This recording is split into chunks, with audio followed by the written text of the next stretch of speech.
Hello, everyone. Today's article is titled Hold My Nigerian Beer. It tells the story of Bachur Brewery, Nigeria's first craft brewery, blending local ingredients with creativity to compete against global giants. The article explores how cultural branding and resilience drive small breweries in both Nigeria and South Korea. Let's pause for a moment before we move into the article. We'll watch a short clip related to today's topic. As you watch, think about what ideas or questions it brings to mind. It's locally brewed, it's fresh, it's crisp, the barley's real, and it's amazing, it's fantastic. Now that we've seen the clip, let's take a step back. Before we dig into the details, it helps to explore a broader idea behind the story. This will guide how we understand what follows. Let's turn to the theme of small businesses and cultural identity. When small enterprises compete with global corporations, they rarely win on price. Instead, they must rely on creativity, authenticity, and connection to local culture. By infusing products with art, music, or tradition, businesses create value that goes beyond cost. This shows us that cultural identity is not just decoration. It can be a powerful tool for resilience and growth. Do you think cultural branding, such as using local art, music, or traditions, adds real value to a product? Why or why not?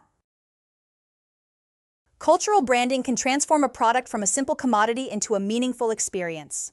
For Bachur Brewery, it's not only about beer, it's about Nigerian identity expressed through local ingredients, music, and art. Customers don't just buy a drink, they participate in a cultural story. This strategy gives small businesses a weapon that global giants lack: authenticity. Mass-produced lagers may be cheap, but they cannot replicate the flavor of local coffee in a stout or the pride of connecting with homegrown artistry. Yet cultural branding is not without challenges. It requires consistency, creativity, and the ability to communicate value beyond taste. For South Korea's craft beer market, which faces similar struggles, cultural branding can help distinguish small brewers from industrial players. The crux is that people are willing to pay more when they feel connected to identity and place. In this sense, cultural branding is not a gimmick. It's a pathway to resilience and sustainability. Now, to understand this article better, we need to familiarize ourselves with key vocabulary. We'll go over 3 important expressions, learn their meanings, and see them in action with example sentences.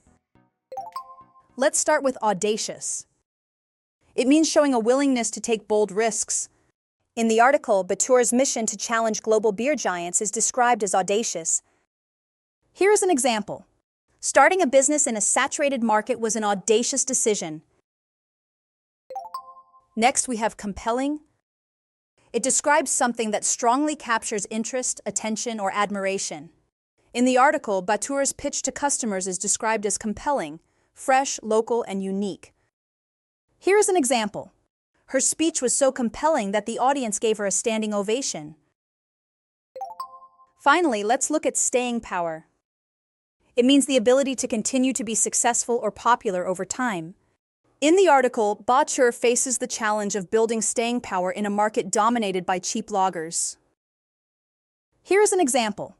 The company proved its staying power by surviving multiple economic crises. Now that we've explored the main themes and vocabulary, let's reinforce our understanding with a summary dictation exercise. Listen carefully and fill in the blanks. Bachur Brewery, Nigeria's first craft brewery, is challenging giants like Guinness by blending local ingredients with bold creativity. Founded in 2017, it now produces 22,000 liters monthly, offering beers like Black Gold Stout. Despite currency woes and infrastructure hurdles, Bachur pushes cultural branding, linking beer to Nigerian art and music. Its struggle mirrors South Korea's craft beer scene, where small brewers also compete with industrial lagers through local flavor and identity.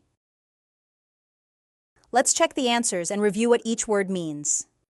The first answer is blending. It means mixing different things together.